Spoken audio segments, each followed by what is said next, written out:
The first thing you should know is that Freeside is run by a pack of yahoos that call themselves the Kings.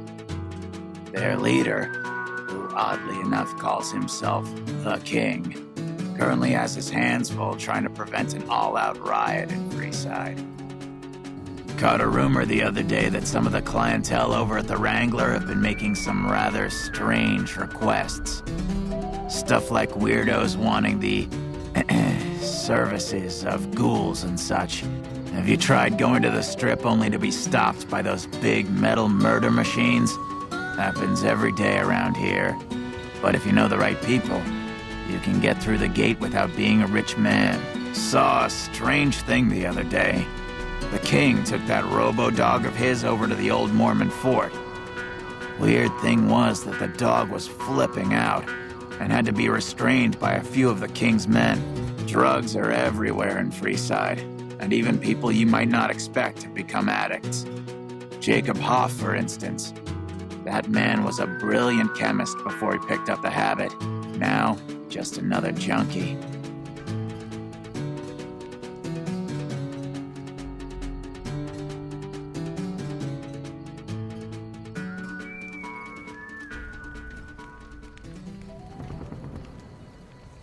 Hello everyone, the Army of Otters here, and welcome back to the Unexplored Mojave. Today we're going to be checking out Freeside, which is probably one of the most visited cities within New Vegas, so I definitely want to try and go a little bit behind the scenes and try and uncover some secrets.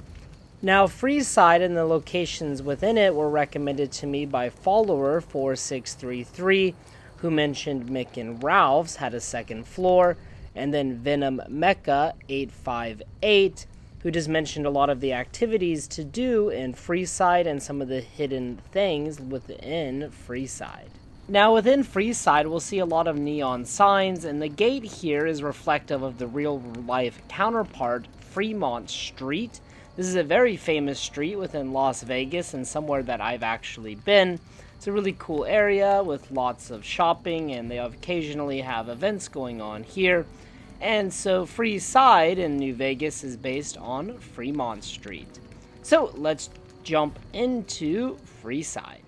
Now, I highly doubt you would need to know the location, but here it is on the Boy. Anyway, it's literally right in the middle of the map, and it's right before the New Vegas Strip. And one big thing about Freeside is there is rampant crime. So we're at the intersection near the East Gate, and if you come back through this alley for the first time, you will get ambushed by several thugs.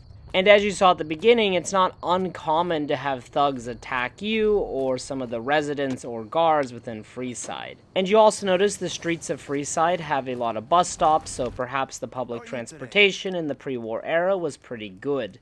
Now there's going to be a lot of locals within Freeside as well, and most of them, though, are drunks or chem addicts. Over here we can find the Vagrant, and if you have low intelligence during the quest I Could Make You Care, he actually has some very amusing dialogue, and he'll sound extremely intelligent to you, but you have to be doing the quest, and you have to have low intelligence for that option. Now, also hanging around this part of Freeside is Dixon, and Dixon will sell a variety of chems and drugs that the player can buy. And then also over here we have a homeless ghoul named Rotface, and he's the one that you heard at the beginning of the video, and he has various information on Freeside and other things going on in the world, such as Nipton, Nellis Air Force Base, the Gun Runners, the Omertas, the NCR, the Legion, etc., etc. In the top of the building here we can find Max and Stacy. Now Max has a unique weapon on him, the Euclid Sea Finder, and you need to convince him to give it to you. It'll either cost 1,000 caps or 20 if you have high enough barter. Also, if you have the Child at Heart perk, you can convince him to give it to you for free. Now, as you saw earlier, that King's member approached me and just gave me some kind of random loot. Usually it'll be like caps or water or food or stim packs. This happens if your reputation in Freeside is good. And then over here we have Mick and Ralph's, and inside, Ralph can be convinced to make a fake passport to get onto the New Vegas Strip for the player. However, it will cost you 500 caps. Of course, that's better than having to have the 2,000 caps if you're in a hurry to get to the New Vegas Strip. Now, the alternative would also be to use an NCR uniform and to use the tram system from Camp McCarran. Now, I also wanted to point out there are various advertisements within Mick and Ralph's that I thought were pretty cool. We have a Mr. Handy, sugar bombs, and U.S. propaganda from the war. We can also see some kind of space show and some kind of like tapestry. And there's also a dinosaur in here that I decided to throw. Then over here we have an ad for Super Duper Mart, which is in Fallout 3 and the Fallout TV show. And then again, that poster for whatever that TV show is. Now there's also a mole rat skin on the wall next to the tapestry, which I thought was pretty cool. I've never really seen that within Fallout before, but it makes sense. Then there's actually a second floor to Mick and Ralph's, and I didn't ever realize this until follower 4633 mentioned it in a previous video. Now Mick will obviously be the man who sells weapons and ammunition, and he can have some very good weapons, but if you have 50 speech or higher, you can convince Mick to show you his special inventory, which consists of some items that would otherwise be illegal. And the special inventory just consists mainly of ballistic weapons and some uncommon loot as well. Now on the second floor, we can just see it's the living quarters for Mick and Ralph. There are some magazines scattered around, also an interesting Sunset Sarsaparilla poster, but really not a whole lot up here. It's just Mick and Ralph's living quarters, and Mick was actually hanging out up here, so if you're ever in a situation where you can't find Mick or Ralph, they might be upstairs. Now on their desk, they have a hula girl, which I thought was pretty cool, and then of course there's just a bathroom. Now across the street, we can find some kind of building, maybe an old apartment building or something that lies in ruins. Now this lady had some very interesting dialogue. Hey, watch your back. There be a pack of old ladies running around here somewhere. Don't let them catch you unawares. Unfortunately, that King's member interrupted her speech, but she's talking about a gang of old ladies? That sounds pretty wild to me. Anyways, on the second floor, there's actually a lot of ammunition boxes in the corner on this side, so make sure to come over here and get that ammo if you're a new player. Also in the corner of this building, we can find a dead man, and it literally just says, "Search Man." Now this man is actually a part of the quest, I Could Make You Care, and you need to find this man during that quest. Now it appears that this man tried to get his slave or explosive collar off of him using the wrench, but he obviously failed. So quite a terrible fate that he was met with. Now moving on to the east-northeastern part of Freeside near the old Mormon Fort, there is a little alleyway and we can kind of go behind these buildings, but there is nothing back here besides a couple of dumpsters. And then over by this fire pit, we can find Grecks, who has some really messed up, albeit a bit funny, dialogue. Hey man, can you spit? What? Thank you, Mr. Obvious. Haven't heard that in a while. My eye? A scum-humping water baron did this to me. No one talks trash about my eye. That's it. No one insults the eye. Ah! You like that? So we can just keep egging this ghoul on to the point where he will try to kill you.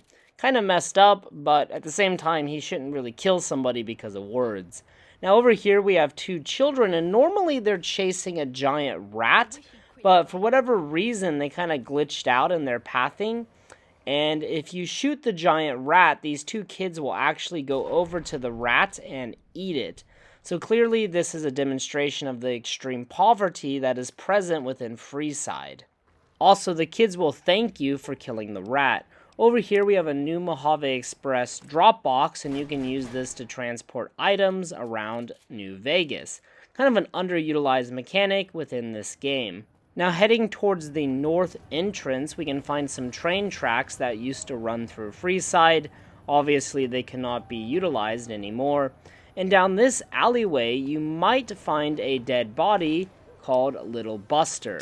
Little Buster is a bounty hunter involved in the quest 3-Card Bounty. Upon completing that quest, Little Buster will mention he wants to travel to the Strip to gamble with his caps. Now, unfortunately, he did not make it, and there's no way to save him. Over here, we have Genaro, who sells food right next to the entrance, and he will actually admit that his food will eventually give you food poisoning. A lot of it is just rodents and other wasteland creatures that obviously he cooked, and he is now selling it to most likely locals, but perhaps a few travelers down on their luck. And as I mentioned, the King members will occasionally give you some goods, which is always nice, and it's a good reason to have a good reputation with them, besides the fact they are just awesome and really cool and good people. Inside the old Mormon Fort, we can find the followers of the Apocalypse. Arcade Gannon, one of my favorite companions within the game, can be found here. Also, the followers of the Apocalypse are just a really good organization. They're basically a humanitarian organization that try to help people in the wasteland. Fun fact, Caesar used to be a follower, but now he leads one of the most evil armies within the waste. Now, near this bus, which serves as the entrance to the next portion of Freeside, is a child who acts as a crier for Mick and Ralph's. If you point a gun at him and look down the barrel, he will have some unique dialogue for you. Over here we can find Tapper, who explains the water situation in Freeside is not good, and that they have to charge for water, otherwise the NCR would get angry with them. But you can buy fresh water from him if you need it, useful in a hardcore playthrough. Also, we can see they're growing some crops here, and this door over here also leads to the next section of Freeside. Now, when I entered the next section of Freeside, I found some NCR troops, which I thought was interesting. I've never really noticed NCR within Freeside. Then over here we have the Kings. The Kings are Elvis reenactors, and they don't really know who Elvis is, but they think it's pretty cool. Now, if you talk to the King, who is the leader, you can help him with his dog Rex, making Rex a companion. And the Kings, just all around, are a very wholesome organization that do try to help the people of Freeside. However, they might get into some conflict with the NCR. Now, across the street, we can find the Crier for the Atomic Wrangler. This Crier is extremely controversial within Fallout New Vegas and just in general. Basically, the voice actor was only 13, and she is voicing a prostitute, which has caused a lot of criticism or controversy. However, the developers stated they don't really know how that happened because of the rushed development of New Vegas. They just hired several companies to take care of the voice acting. So it boils down to a very unfortunate mistake. Now we are inside Silver Rush, and Silver Rush is normally occupied by merchants. However, they get into conflict with the Brotherhood of Steel. As you can see here, I sided with the Brotherhood of Steel. Now, across the street, we can find the Atomic Wrangler. This serves as the lone casino within Freeside. Now, this casino is ran by Francine and James Garrett. They're known as the Garretts. They have a variety of quests that they will offer the player. Now, over here we have Hadrian, who is a comedian that acts for the Atomic Wrangler. He has a stand-up comedy show. And of course, over here we have the casino part where we can gamble. However, I was banned because I won too much money. Now, there are a variety of quests that you can get from the Garretts. However, the one I wanted to cover specifically is Wang Dang Atomic Tango. The reason I wanted to cover this quest is because it leads to some unique interactions within Freeside. And it's just kind of a cool quest, or interesting, I think is a better word, interesting quest that the player can complete. So basically, the Atomic Wrangler offers escorts to its customers, and recently James Garrett has received some odd requests. He needs a robot, a real-life cowboy, and a smooth talker. This shall lead us to the southern portion of Freeside, which is probably the easiest part of Freeside to miss. Now over here we have a ruined store. This is important to the quest GI Blues, which involves the NCR and the Kings. Essentially, the NCR was using this place to distribute food to NCR citizens.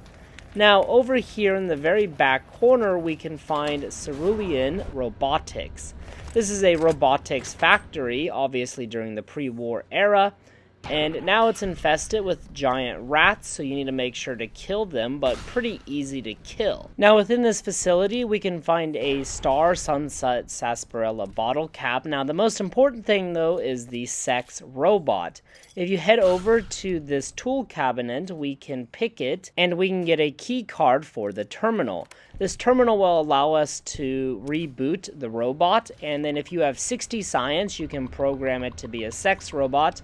Or you can visit Mick and Ralph's and buy a holotape for 150 caps, or with 35 speech, it can be brought down to 100 caps. After this, you have to tell Fisto to go back to the Atomic Wrangler, but he has some very interesting dialogue. Yes, sir. Fisto reporting for duty. Please assume the position. I am programmed for your pleasure. Please assume the position. Fisto will report to the Atomic Wrangler for further orders. So if that kind of thing floats your boat, there you go. Yes, Now, sir. once we leave this factory, we'll have a very interesting interaction. Lucky what we have here, ladies. Another unsuspecting Ponce. This is one of my favorite interactions within all of New Vegas.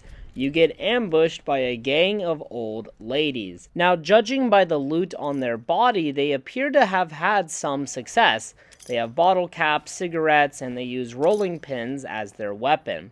So I wonder who that unfortunate soul was that met their end to the old ladies. Now, in order to recruit a cowboy or a cowgirl, we have to head over to the Followers of the Apocalypse in the old Mormon Fort, and then Beatrix Russell will be able to help us out, and you can convince her to work at the Atomic Wrangler.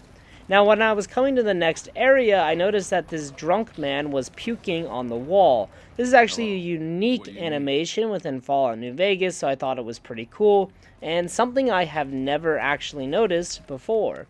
Then over here, Santiago can act as our smooth talker, and he can be convinced pretty easily to go work at the Atomic Wrangler.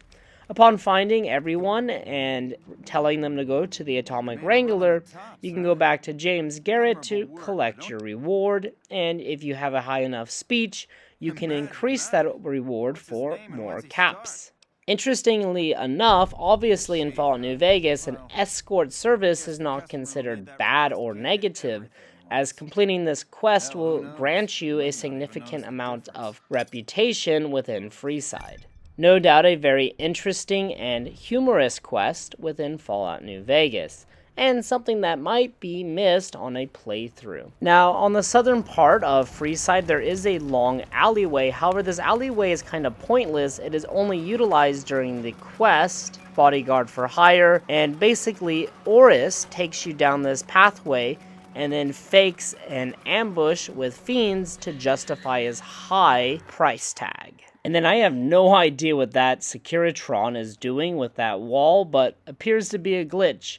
And over here we have a destroyed and burnt out bus. So it would really appear that buses used to be a big part of Freeside's infrastructure. But of course now there are no buses. One last bit of interesting information, all of the telephone poles within Freeside have metal plates on them that read TES-04. Now, this is a reference to the Elder Scrolls 4 Oblivion. And of course, the Elder Scrolls is Bethesda's other really big franchise besides Fallout. Alright everyone, I hope you enjoyed this episode of the Unexplored Mojave. Now I know this video was quite long, and I was debating about the best way to cover Freeside, if I should break it up by individual location, or just do the entire town. Ultimately I decided on the entire town. I just thought it would be easier and more fun for people to be able to see all of Freeside at one time.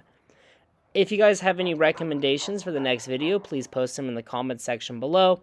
And, as always, until next time.